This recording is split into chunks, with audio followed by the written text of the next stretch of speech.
So you do the thing with Charleston. Charleston is going crazy right now, man. Like, jumping on your platform, Vlad, he's going off. He's out of this world. And so lately, Charleston been appearing on Clubhouse. Right. And I listened to Charleston talking. He was like, man, on Clubhouse, his goal was really to try to give people the real him. Mm-hmm. He's like, yeah, I get in front of the camera. I give you the macking and the sauce. But he said, but on Clubhouse, he really tried to give him the real him, the activist, the community, the person that's within the community. And he had it out with Wack 100. Right. That shit was entertaining. I watched that shit like 20 times. Man. I watched that shit like 20 times, man. Because listen to Wack 100 in a couple of rooms. Well, I'll never be on Clubhouse. I always rewatch it on YouTube. But Wack got an affinity for dragging people on that boy. You know what I'm saying? Yeah. He good. He's great with his words. He's great at switching the narrative, twisting the narrative. Yep. As soon as you think you got him cornered, he get his way out of it, and then he gonna pull up and try to whoop your ass. Yep. So man, I be dying. That nigga got the most ops, the most enemies right now. That shit's so funny. Man. It's like every night I'm like, damn, how many niggas are you gonna fight? Yeah, man. Yo. But seeing Charleston in the room with Wack 100 and two juggernauts going at it, man, it was almost like a heavyweight match. Like I told you before, remember how they always wanted Kobe and LeBron to be in the finals, but you could never get it? Yeah. It was one year LeBron would go, but Jordan would. But Kobe wouldn't. Yeah. And Kobe would go, but LeBron would get beat. Yeah.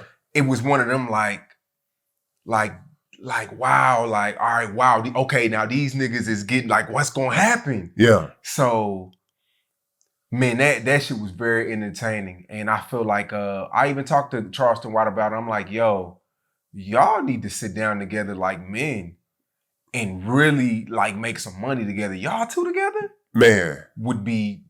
That would be primetime TV. Because they was going at, man, I was dying laughing. But Charleston won that one, though. Yeah, for sure. Charleston won that one. And he won that one when Wack 100 told him he was going to beat his ass. I said, Charleston got him. Because one thing about Charleston, you gotta do the way Kevin Gates did him. Yeah. You gotta be nice to him. Yeah. You can't come on there with the rah-rah because he's gonna over-rah-rah you. You see what I'm saying? He's gonna over-talk you. He's gonna fast talk you, then he's gonna over-talk you, then he's gonna loud-talk you. There's no way you could beat Charleston White in the conversation. And then he mixes it with his knowledge, so that he mind fucks you to make you feel like you said something wrong. Yeah. Although he may contradict himself, he's gonna say, well, that's how I feel. You can't argue with somebody if that's how they feel. That's real.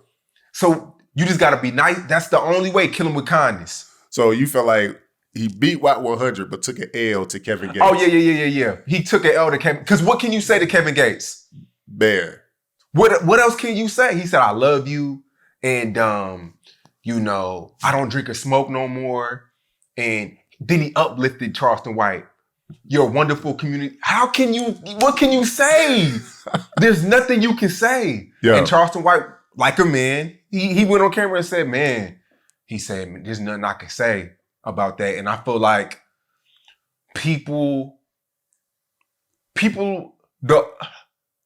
that's Charleston White's kryptonite. And if people use the Kevin Gates blueprint, it's going to be hard for Charleston White to stay, But I feel like Charleston White is smart as fuck. He'd adapt. So he's gonna adapt. He's gonna adapt. Somebody else try to come with that Kevin Gate way. He figured it out. He gonna light your ass up. I'm trying to learn to tread lightly with Charleston now because he already to cut me off. Man. So, he cut you off for what? From the interviews, because he told me, like I was saying, he told me I don't believe in God, so he ain't doing no more interviews with me. So he said, yeah, nigga, you don't believe in God. Nigga, you too old to not know what you want to do, nigga. What you believe in, nigga. Yeah. Yeah, so no, I ain't doing no more interviews with you, nigga. Charleston is a trip, man. But, he told me that this year was his most lucrative. My bad. He told me that this year was his most lucrative year. Yeah. And it was something that I predicted. I told him that. I was like, yo, keep doing A, B, and C. Be consistent. The internet, people are going to love you. For sure. Because although people be upset with him, it's a love-hate thing. People don't hate Charleston White because they tune in. Yeah. It's just, I knew it. I knew this. I knew 2021, and then next year is gonna be his biggest year. I feel like next year he's gonna be even bigger.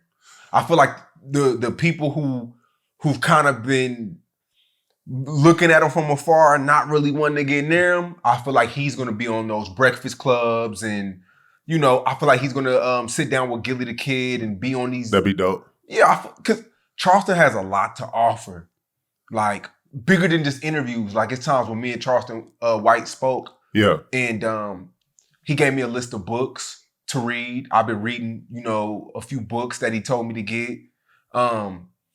Different things he did to really gain knowledge in the things he does. So I consider Charleston White a real friend. That's dope. Because we talk a lot. We talk a lot. When he finds artists that he feel like they're talented, he'll call me. And we speak. Like we really, really speak for real.